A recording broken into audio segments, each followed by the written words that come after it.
ቅዱሴ እባክህ አሁኑኑ ለፖሊስ እናሳውቅ በቃ። ጽናት ለፖሊስ ለማሳወቅ እኮ ግዴታ 24 ሰዓት መሙላት አለበት። እሷ ከጠፋች ገና 12 ሰዓት ራሱ አልሆናትም። በዛ ላይ ናቲ መረጋጋት አለበት። መስክር ይባላል። ልክ ነህ። እሱ እንዳለው ሰዎች ከወሰዷት የእገታ ኬዝ ነው። ስለዚህ የናቲ ምስክርነት የግድ ያስፈልጋል። ምን? እስኪ በደንብ ንገሪኝ። ማለት ምን ልንገርሽ ሄዱ። በቃ ትላንትና ማታ ከናቲ ጋር የራት ቀጠሮ ነበራቸው እና ወደዛ ስትሄድ ነው መሰለኝ መኪና ውስጥ አግተው አስገቧት። የፈጣሪ ያለ ምን ጉድ ነው የተፈጠረው?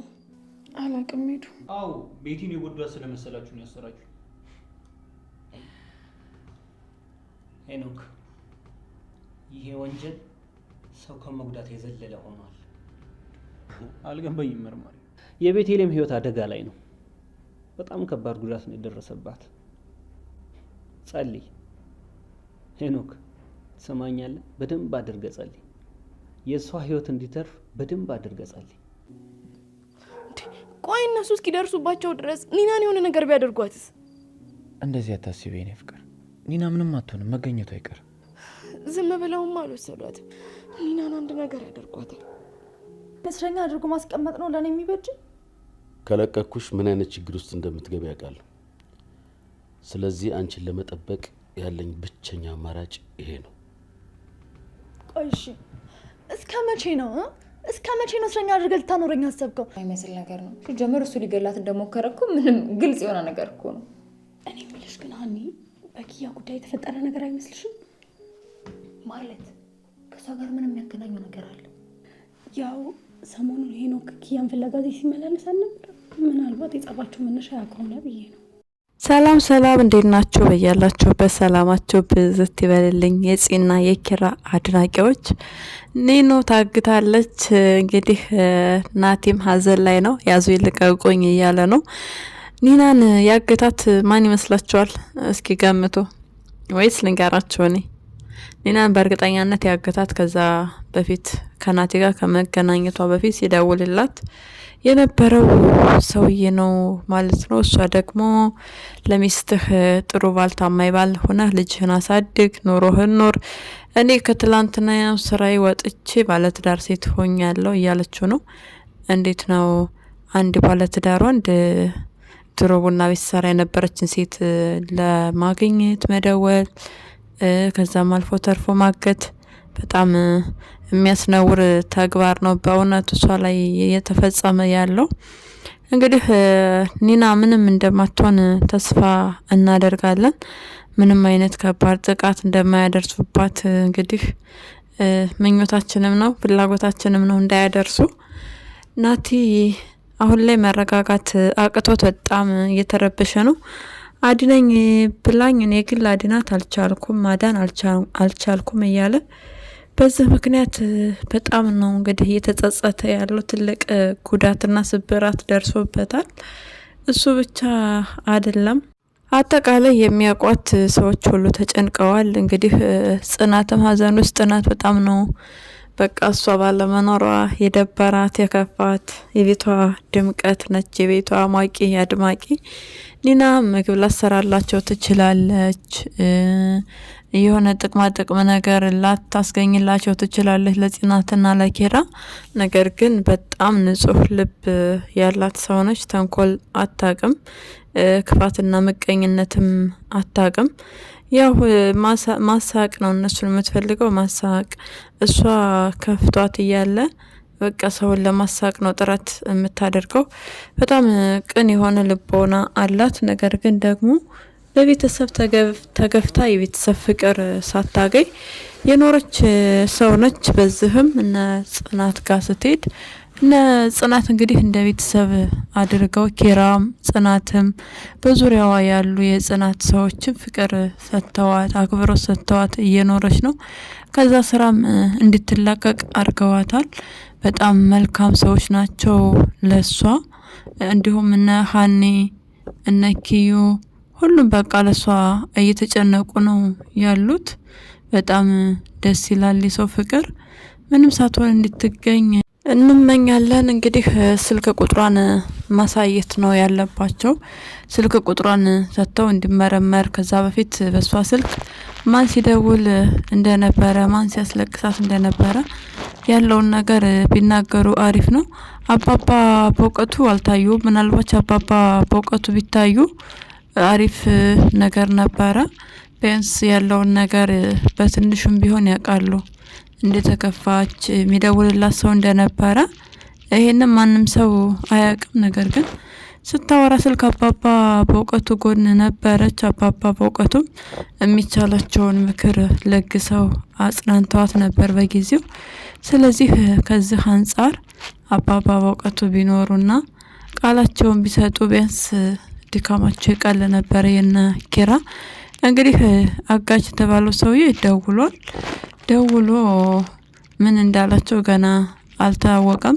ነገር ግን ወደ ፖሊስ ጣቢያ ወደ ህግ ከሄዱ ኒናን ሊጎዷት እንደሚችሉ ነው የተናገሩት። በእርግጠኛነት መቼም አቶ በላይ ሰው ሊሆኑ አይችሉም። አቶ በላይ እንግዲህ መርማሪ ጆ በግራ አይኑ ሁሉ ጊዜም ይከታተለዋል። እሱም ብቻ አይደለም አማን እንዲሁም ቤቲና ሄኖክ ታስሮ ነበረ። ክስ መመስረት ሲችል እሷ ጋር ሲታገል እሷ ተንበርክካ በርግጥ ጥፋተኛዋ እሷ ነች። ስትጋተተው በዛ ጊዜ ነካ ሲያደርጋት ጠረጴዛ ጋር ተጋይታ ለጉዳት ተዳርጋለች። ደስ የሚለው ነገር ሄኖክ ወጥቷል ከእስር ቤት። ያ ማለት ግን ሙሉ ለሙሉ ነፃ ነው ማለት አይደለም። ያው አንድን ሰው ሲያጠቃ አለ አይደለ ነፃ ነው ሊባል አይችልም። ምክንያቱም ሰው ላይ ጉዳት ያደረሰ ሰው ነፃ ሊባልና ነፃ ሊሆን አይችልም። እንግዲህ ሄኖክ አይኖቿ እንደጠፉ ተነግሮታል። በስተመጨረሻም በጣም ያሳዝናል። አይኗ ጠፍቶ ቤት የተቀመጠች አቤት ስንት ግፍ ስንት ወንጀል እንዳልሰራች በጣም አደገኛ ሴት ነበረች። በስተመጨረሻም ከእናቷ በላይ ጋር ተላካ እንግዲህ እና ኪራን ለመጉዳት ደፋ ቀና ስትል ነበረ። ይህም ሴራዋ ሳይሰራላት ልፋትና ድካም ብቻ ነበረ ያተረፈችው። ይህም ብቻ አይደለም ለራሷ ለነ ኪራ ባመጣችው ጦስ ባመጣችው ችግር ለራሷ ነው ችግር የፈጠረችው። አቶ በላይን ሄኖክ ገደለ፣ ሄኖክን አገባች። ብቻ ማግባቷ ጥሩ ነገር መስሎ ሊታያት ይችላል። ነገር ግን የማይወዳትን ሰው እንዴት አድርጋ እንዳገባችው ግልጽ የሆነ ነገር ነው። ስለዚህ ምንም ደስተኛ አይደለችም። እያንዳንዱ የምታደርጋቸው ነገሮች በጣም ከባድ በጣም የሚያሳፍርና የሚያሳዝን ነገር ነው። የክፉ ሰው መጨረሻው ዞሮ ያው መልሶ ማልቀስ ነው አይደለ? መልሶ ማልቀስ፣ ለሰው የቆፈረችው ጉድጓድ ራሷ ስገባበት እንደዛ ነው ያይች ያለችው። በጭራሽ ልትማር ፈቃደኛ አይደለችም ቤቲ። ከዚህ በኋላ አይኗ ጠፍቷል። እንዲሁም ለሄኖክ ነፃ ፈቃዷን ሰጥታለች። ሰጠችውም እሱ ከእስር ቤት እንዲወጣ አድርጋለች። ስለዚህ በጣም ጥሩ ነው ለሄኖክ። መቼም ቃሏን እንደማትቀይር ተስፋ አለን። ወይም እንድታገባይ ብዬ ነው እንዳታባረረኝ ለዛ ነው የመሰከርኩልህ ነፃ እንድትወጣ ያደረግኩ ብላ ቃሏን እንደማትቀይር ተስፋ አለን። ሄኖክ እየተናገረ ነበረ።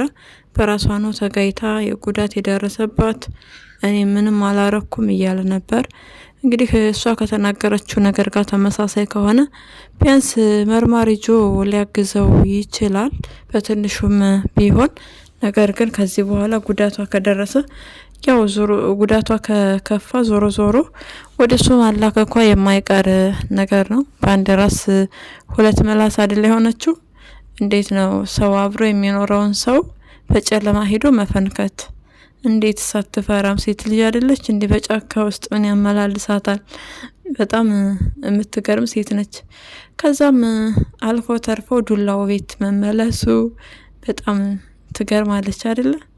የምገርም ሴት ነች። እንግዲህ ቤቲ ምንም ማድረግ አይቻልም። አይንሽ ከጠፋ ቢያንስ በመላስሽ ጥይትሽን እየተኮሽ ትኖሪያለሽ እንጂ እንደፈለግሽ ዛዝ ብለሽ ምንም ችግር እንደማትፈጥሪ ተስፋ አለን። አይኖችሽ በእርግጠኛነት ይድናሉ ከጊዜ በኋላ። ነገር ግን ጥሩ ትምህርት ነው። ጥሩ ትምህርት ይሆንሻል። ሰው የቱንም ያህል ኃይለኛ ቢሆን መውደቅ እንዳለ፣ መሰበር እንዳለ፣ ወርቆ መቅረት እንዳለ ይህን የምታይበት ይሆናል። እንግዲህ በሷ እድሜ በሷ አቅም እስር ቤትን አይታለች። ይህንንም በክፋቷ ምክንያት ኤደንን በቢላ ስለወጋች ነው። በጊዜው ኪራን ነበረ ሞጋት የፈለገችው። በቢላ ሞጋት ብቻ አልነበረም፣ ጥይትም ለመተኮስ የሞከረች ሰው ናት ኪራ ላይ። ዞሮ ዞሮ ሰው የዘራውን ያጭዳል አይደለ? የዘራቸውን ያጨደች ነው። ምንም ማድረግ አይቻልም። ሀኒ ቤተሰቦቼ ችግር ላይ ይወርቃሉ፣ የማልፈልገውን ሰው ሊደሩ ነው እያለች ነው። በእርግጠኛነት ቤተሰቦቿ የሆነ የገቡበት ችግር አለ። እስካሁን ድረስ ዝም ብለውት የኖሩ አሁን ላይ ደግሞ አይኑን አፍጦ የመጣባቸው ችግር እንዳለ ነው የሚሰማኝ። እንጀራ እናቷን በሚያሳዝን ሁኔታ በጣም ነው የምትጠላት፣ በጣም ነው የምትፈራት። ነገር ግን ሀኒ በተቻላት መጠን ለእህቶቿ ለሁሉም ነገር ፍቅር እየሰጠች የኖረች ሰው ናት። በጣም ጥሩና የዋህ ልጅ ነች። በስራ ቦታ በጣም የዋህ ልጅ ነች። እንግዲህ በምግብ ተበድላ በብዙ ነገር ተበድላ ነው የኖረችው። ቤተሰብ አላት፣ ነገር ግን የቤተሰብ ፍቅር አታቅም አታገኝም። በጣም ነው የሚጠሏት፣ በጣም ነው የሚጨቁኗት። እሷን በተቃራኒ እንግዲህ አሁን ላይ ይባስ ብለው እሱን ካላገባሽ አባትሽም እኛም ጎዳና ላይ እንወድቃለን እያለች በአባቷ ልታስራት ትፈልጋለች። በእርግጠኛነት ቤታቸው ወለድ ያገዴ አራጣ በዳሪ ምናምን የሚባል ሰውዬ ጋር የሆነ ሀብታም ሰው ጋር ግንኙነት አላቸው።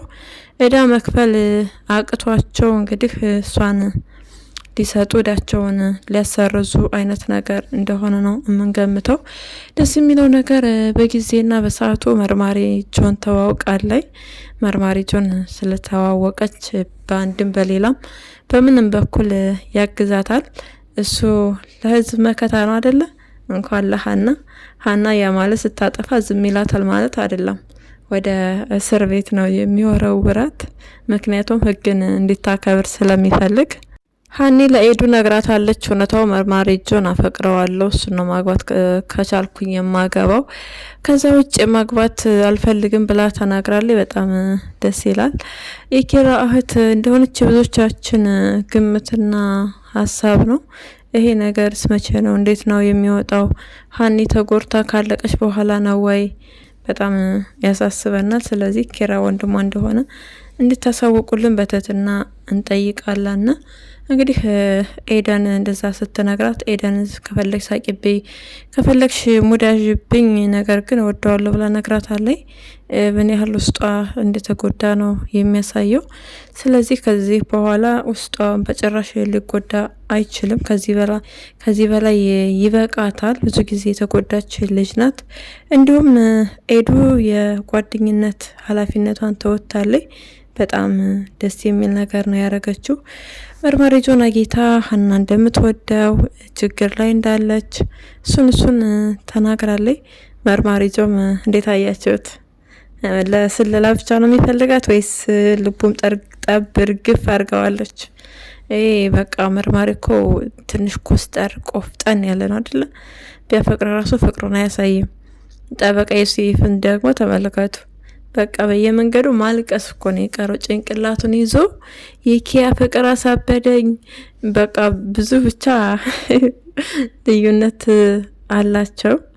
መርማሪ ጆ በጭራሽ ማሳየት አይፈልግም። በተቃራኒ ደግሞ ጠበቃ ዮሴፍ ቢሮ ውስጥ እስከ መደበቅ እስክብሪቶ ጠፋይ ብሎ አስባችሁታል?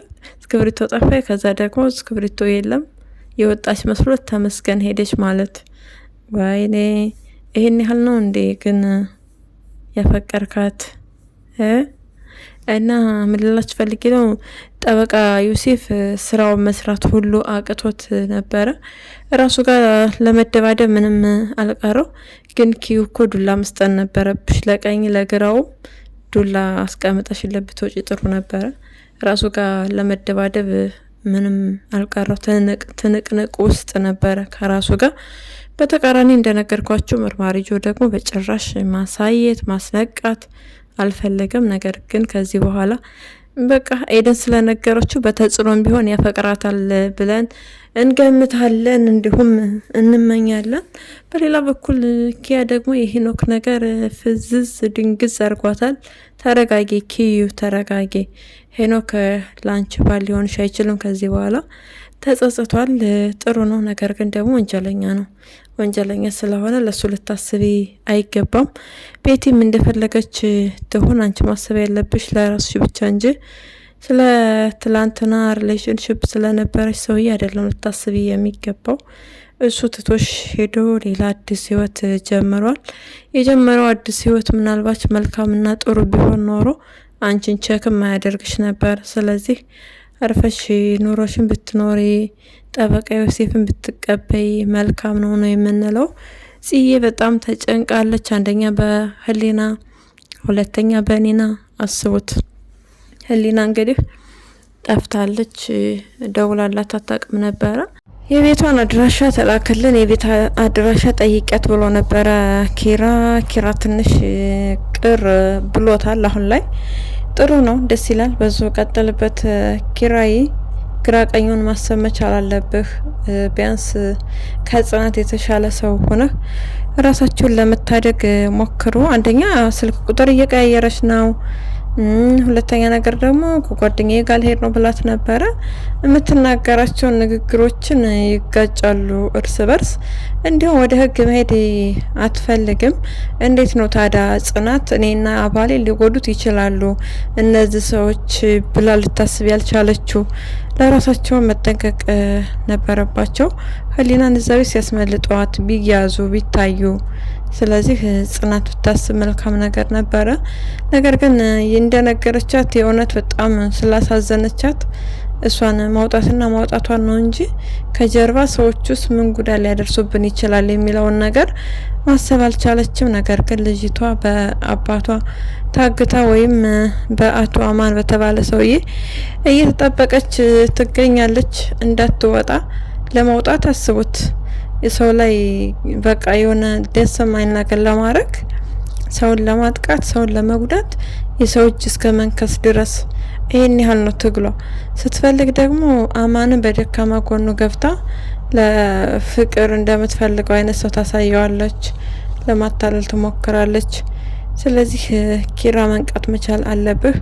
አንደኛ እየቀየረች የምትደውልበት ስልክ ቁጥር የቤት ሰራተኛ ናት፣ እንደ ስልክ ቁጥር ልቀይር ቻለች። እያንዳንዱ ያለውን ነገር ብታጣና ጥሩ ነው ነው የምንለው። ለዛሬ ያዝንላችሁ ቪዲዮ ይሄንን ይመስላል። በሌላ ቪዲዮ እስክንገናኝ መልካም ጊዜ እንዲሆንላችሁ ተመኘን።